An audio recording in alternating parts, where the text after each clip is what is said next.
ABK Matin, l'interview. Bonjour docteur Louis-Marie Cagde et bienvenue sur ABK Matin.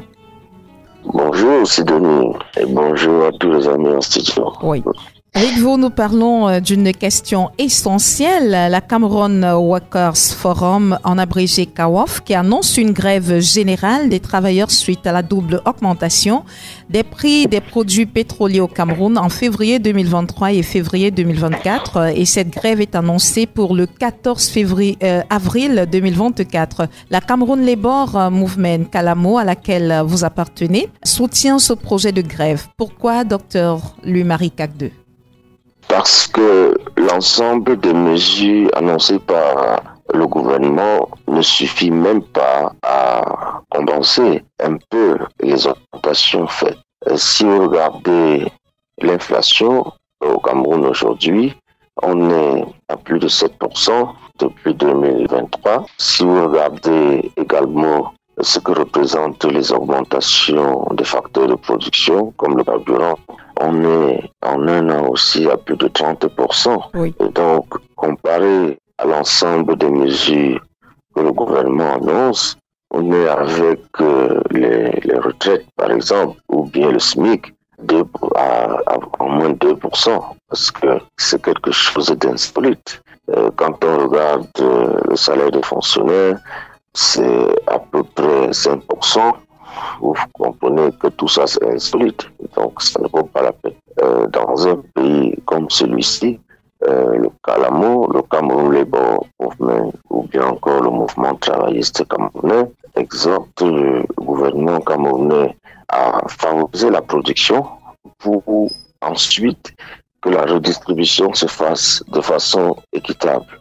Alors si on ne produit pas et parce que les facteurs de production sont surtaxés, les facteurs de production sont même quelquefois inexistants, alors on ne pourra pas convenablement avoir la possibilité d'augmenter la qualité de vie. Et donc, la redistribution ne pourra pas être bonne. Oui. C'est ça le principe de base. Maintenant, pour le peu que l'on produise au Cameroun, on voudrait que le gouvernement également s'occupe de réguler la redistribution. Et c'est ça qu'on n'a pas, c'est ce genre de discussion qu'on n'a pas. Aujourd'hui, les travailleurs se lèvent tôt, bossent, et pour les autres, font des heures supplémentaires non payées. Oui. Et ces gens, quelquefois, sont payés au SMIC. Et ça ne marche pas. Depuis que l'on dit avoir augmenté le SMIC, on attend du gouvernement l'organisation de la concertation qui permettrait que l'ensemble des salaires soient réajustés. Je vous explique. Le SMIC, par exemple, qui est passé à 60 000 dans tous les autres secteurs, en dehors du secteur agricole, ce qui est déjà insolite. Je vais vous expliquer pourquoi est-ce que le gouvernement camerounais bloque le secteur agricole. Alors, dans tous les autres secteurs du privé, c'est passé à 60 000. Oui. Les patrons voulaient aller plus loin. Le gouvernement camerounais, à travers le ministre du Travail, est celui qui a été contre l'augmentation du SMIC, ce qui n'est pas normal. Mais prenons déjà 60 000, puisque c'était une augmentation substantielle. Donc, le salaire minimum aujourd'hui dans le privé est supposé être à 60 000 jusqu'à aujourd'hui. Et qu'est-ce qui se passe? On n'a pas encore réajusté les autres salaires. C'est-à-dire que avant l'augmentation du SMIC, qui était à 36 000, certains salaires étaient à 40, étaient à 60, étaient à 65, etc. Et donc, si le salaire minimum est passé de 36 000 à 60 000, que fait-on des gens qui gagnaient déjà 60 000? C'est parce que ils étaient à des catégories supérieures au salaire minimum. Oui. La logique aurait voulu que ceux qui étaient à 60 000 soient augmentés pour ne pas gagner le salaire minimal malgré leur catégorie ou leur classement dans leurs entreprises. Et ce n'est pas fait jusqu'aujourd'hui. Donc vous ne pouvez pas être à l'aise en tant que travailleur lorsqu'on n'a pas réajusté votre salaire convenablement depuis un an. Et c'est tout ça qu'il faut absolument discuter.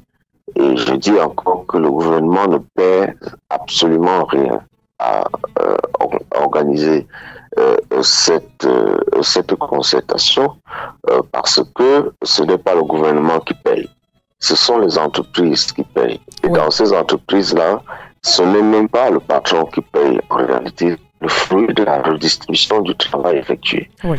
Quand chaque année, les entreprises déclarent avoir réalisé du profit et déclarent ça en grande pompe, c'est bien, mais c'est le fruit du travail. Et la logique de la redistribution, c'est que ceux qui ont contribué à produire et donc à faire en sorte que l'entreprise soit rentable, que ces gens-là aient aussi une espèce de compensation de leurs efforts en fin d'année. Et ce n'est pas fait jusqu'aujourd'hui, et c'est ça qui va être mis sur la table. Il faut que ces concertations-là aient lieu. Et déjà, sur le plan de la forme, il est prévu dans la réglementation en vigueur que l'on ne peut pas traiter de certains sujets comme le SMIC que le Premier ministre a encore réajusté en ajoutant 2000 francs CFA pour ce qui concerne le secteur agricole et certains agents publics, qu'on ne peut pas le faire sans organiser, sans appeler une convention tripartite. C'est prévu par la loi. Il faudrait que la commission de concertation se réunissent pour procéder aux délibérations. Ça n'a pas été fait. Il fallait qu'il y ait préalablement des consultations, que les représentants des travailleurs, qui sont les syndicats, d'une part, les représentants des employeurs, d'autre part, et le représentant du gouvernement, qui est le ministre en charge du travail, que ces gens-là s'asseyent ensemble pour décider. Oui. Mais ça vous vient du premier ministère, on vous dit qu'on a ajouté 2000, on ne sait sur quelle base, on ne sait pour compenser quoi. Et c'est très clientéliste et c'est contraire à la réglementation en vigueur. Et donc tout ça est contesté. Oui. Parce que il faut au moins un peu de considération pour les partenaires sociaux et ces partenaires qui jusqu'ici n'ont pas été hostiles au fonctionnement des affaires publiques. Et donc il faut donner de la voix. Il faut faire entendre le mécontentement, le désaccord avec les procédures actuelles.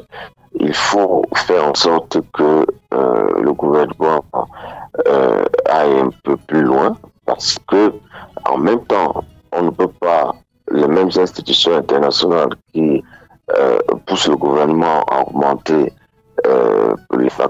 la fiscalité, les charges sur les facteurs de production ne peuvent pas, d'une part, nous expliquer que plus de 8 000 milliards ont été détournés par les individus qui nous gouvernent et de l'autre côté, ceux qui travaillent, la force active en pâtit. Il faut aujourd'hui que l'on fasse en sorte qu'il y ait une augmentation considérable des revenus, du pouvoir d'achat, pour permettre aux Camerounais, eux aussi, de profiter du fruit du travail, le peu de travail qui est fait.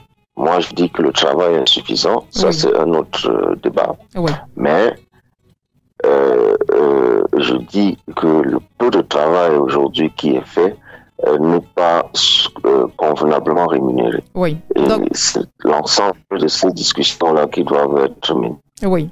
Docteur Lumari Kakde, est-ce que vous pensez que les travailleurs camerounais vont s'approprier cette grève générale? Autrement, comment est-ce que vous allez réussir à les mobiliser?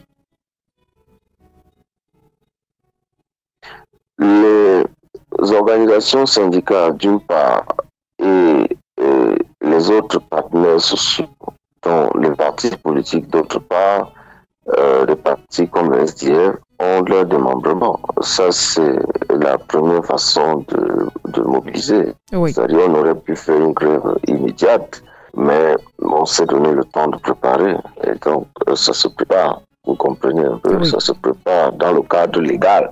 Parce que après, on va vouloir manipuler la population en annonçant qu'il existe des organisations de regroupement illégaux. Non. Ça se prépare dans le cadre de la loi, dans le cadre aujourd'hui de la réglementation en vigueur. Et effectivement, quand on annonce un mot d'ordre, les gens suivront. Ça, c'est une chose. Ensuite, il y a les délégués de personnel, etc., qui sont les couloirs de transmission et qui permettront d'expliquer aux travailleurs quels sont les tenants et les aboutissants d'une telle mobilisation. Je ne vois pas au Cameroun aujourd'hui un seul travailleur qui serait en désaccord avec l'idée de l'augmentation substantielle des salaires. Nous voulons au moins le niveau de 1993, qui est un niveau symbolique. On ne peut pas, plus de 30 ans après, on ne peut pas aujourd'hui, en 2024, avoir une situation pire que ce qu'il y avait il y a 30 ans. Et que un ministre ose demander ce qu'il y avait avant. Il y avait au moins de meilleurs salaires qu'aujourd'hui. Et ces meilleurs salaires-là, on les payait 30 ans avant. En 1992, le niveau de salaire était de 30% supérieur à ce que nous avons au Cameroun aujourd'hui, alors que nous n'avions même pas le même niveau d'inflation. Oui. Et donc, nous disons que même pour des raisons symboliques, il faut qu'on arrive même simplement à ce niveau où nous étions. Oui. Vous ne pouvez pas vous imaginer le niveau de frustration. Et je peux dire ça, par exemple, à la jeunesse, à vous autres qui commencez à travailler aujourd'hui. Imaginez que vous alliez en retraite sans plus toucher votre premier salaire, sans plus arriver au niveau où vous étiez quand on vous embauchait. C'est très frustrant. Vous avez travaillé toute votre vie avec tous les avancements qui sont intervenus entre-temps, et vous allez en retraite sans atteindre le premier salaire que l'on vous avait payé dans votre vie. C'est ce que vivent les retraités aujourd'hui, et c'est quelque chose de très frustrant. Oui. Il faudrait lutter contre tout ça pour créer un pays un peu plus juste, pour donner un peu de morale à la force active aujourd'hui, et effectivement obtenir un peu plus de résultats dans la production. Oui. On n'a pas d'autre choix. Aujourd'hui, le coût de vie élevé est expliqué par la chute de la production. Et quand la force active est démotivée, ce n'est pas une bonne nouvelle pour relancer la production au sein du pays. Et le secteur agricole, qui porte l'essentiel de la production, est le parent pauvre de tout le système. Et une fois de plus, pour pas la seule faute du gouvernement. Quand le ministre du Travail s'oppose à ce que le SMIC dans le secteur agricole atteigne la barre de 60 000, comme dans l'ensemble du secteur privé aujourd'hui, c'est parce que l'État est le plus grand employeur agricole et que l'État ne veut pas payer les salaires. Oui.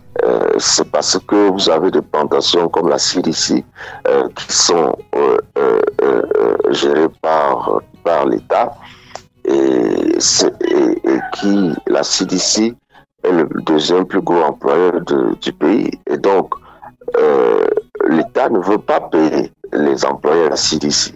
Et vous avez entendu dans d'autres plantations similaires dans le Mongo, le type de salaire que l'on donnait aux gens, soit 24 000 francs CFA par mois. Et donc, les gens dans ce genre de plantation travaillent tous les jours, quelquefois 7 jours sur 7, mais au moins 6 jours sur 7.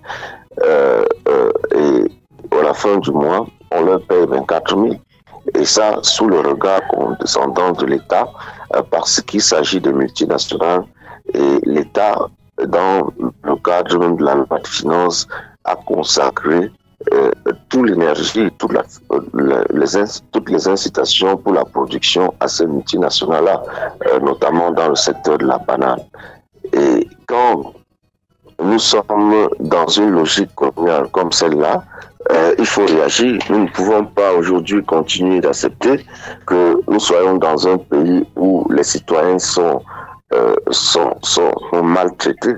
Quand on veut mettre sur la table un certain nombre de préoccupations, c'est parce qu'il y a beaucoup d'inégalités dans le traitement et que les Camerounais ne profitent pas du tout de ce genre, de ce que leur pays produirait. Oui. Vous êtes dans un même bureau avec ceux qu'on appelle expatriés, vous faites le même travail, mais l'autre est payé 10 fois plus que vous. C'est difficile à comprendre tout cela dans un pays normal. Et d'autres pays avancent sur ce sujet-là, notamment le Sénégal, qui a une logique de contenu interne, de contenu national très très élevé, mais au Cameroun, nous sommes toujours en arrière. Oui. Voilà, madame, les raisons pour lesquelles il y aura bel et bien grève générale au Cameroun à partir du 10 avril. Et nous appelons tous les citoyens à se mobiliser en dehors des travailleurs, parce que nous avons aujourd'hui les dirigeants que nous méritons. Et si nous ne sortons pas pour exprimer notre mécontentement, il faudrait aussi que nous assumions d'avoir un niveau de vie aussi bas que ce que nous avons aujourd'hui et une qualité de vie aussi mauvaise que ce que nous avons aujourd'hui. Parce que nous ne nous sommes jamais mobilisés et nous n'avons jamais désapprouvé. Merci, Dr Louis-Marie Kagde, depuis Yaoundé ce matin encore sur ABK Matin. C'est moi qui vous remercie. De lundi à vendredi dès 7h. Retrouvez dans le 7-10, 7h-10h. ABK Matin, premier sur le matin. Les invités consultants de classe exceptionnels.